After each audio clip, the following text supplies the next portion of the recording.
Yeah. And yeah, to be it's quite funny, you know. It's quite funny. I used to have a friend, and she always said, "Oh, Rinpoche, what do you want?" Right. At that time, I was quite young. You know, I was like maybe 16, 15, 16, and she always would ask me, you know, "What do you want, Rinpoche?" You know, I said, "Oh, I want, you know, Game Boy." Right. And yeah. Then we only meet like once in a year, sometimes like twice a year. But whenever she come, right, she would never bring me anything. And next year, you know, "Oh, what do you want, Rinpoche?" You know, I was like, "Game Boy," you know, and she's like, "Okay." The next time when I met her, right, there's nothing. A few years passed by, you know, and I was like, "Are you really going to bring me any Game Boy?" You know, yeah, because she asked me, right. I said, then I asked her, "Why are you asking me this?" And she's also, you know, maybe a good, maybe like very cunning. She said, "Oh, I'm just trying to make you happy, you know. So if you are happy, right, then I will have more wealth." Oh, so it's like so cunning, you know, very cunning. Like, who teach you these things? Really, like, you know, like make other people happy, right? Then if you make other people happy, there's kungta, you know, there's a kungta, right? Yes. Then, you know, her life will be much happier and better. I was like, oh, such cunning, very cunning. Yeah, so, I mean, you know, there's nothing wrong with that, right? I was not very unhappy about it, right? But the point is that, you know, like for me as a Buddhist teacher, right, I would not like ask you, you know, to get into those religious stuff, you know, like puja, gongyang, all those stuff. Now, I would not encourage. If you want to do, right, of course, it's good. There's nothing wrong with doing that, all those stuff, right? But I would not encourage you to like create a connection with teacher, you know, based on money, you know, based on fame. I would never recommend, or I would never encourage, right?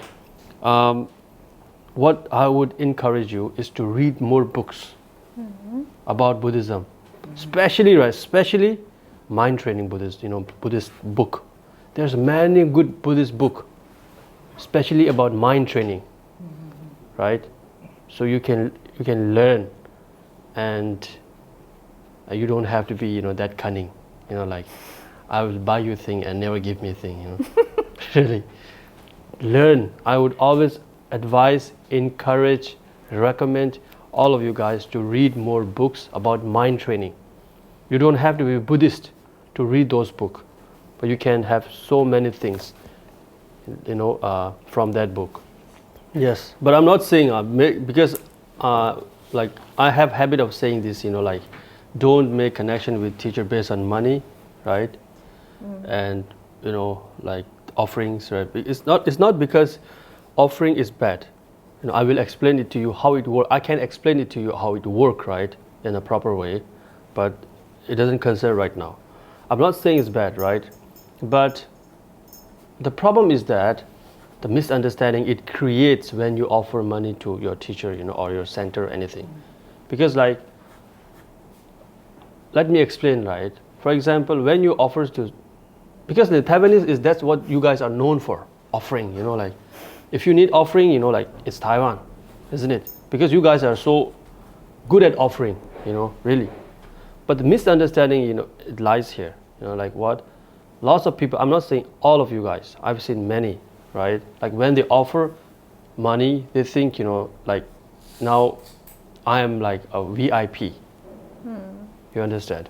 Now, even if there's a puja, you know, you guys have to arrange a special seat for me. You understand? You know, I'm VIP because he gave just 200, I gave 500.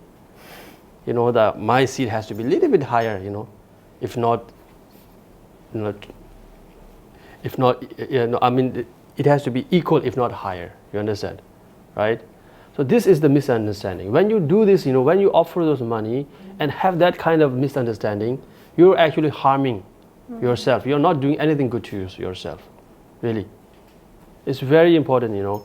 And when Gongyang, right? Gongyang means, essentially what it means is that you are giving those money to yourself. You're offering money because you want to clear the obstacle, right?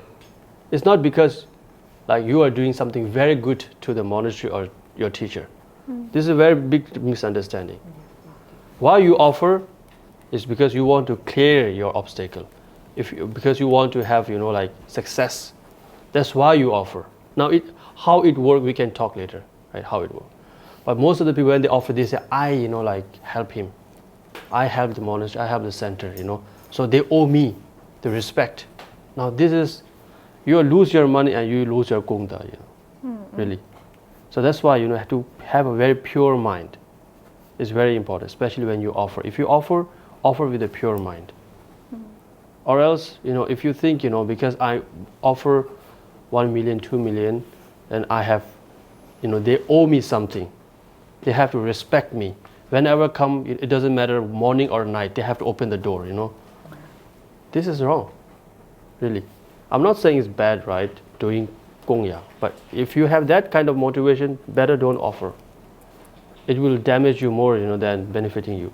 Yeah, because as a Buddhist teacher, right, what we teach you, don't be very proud, right? Lower your ego and be generous and be a good person. That's what we teach you.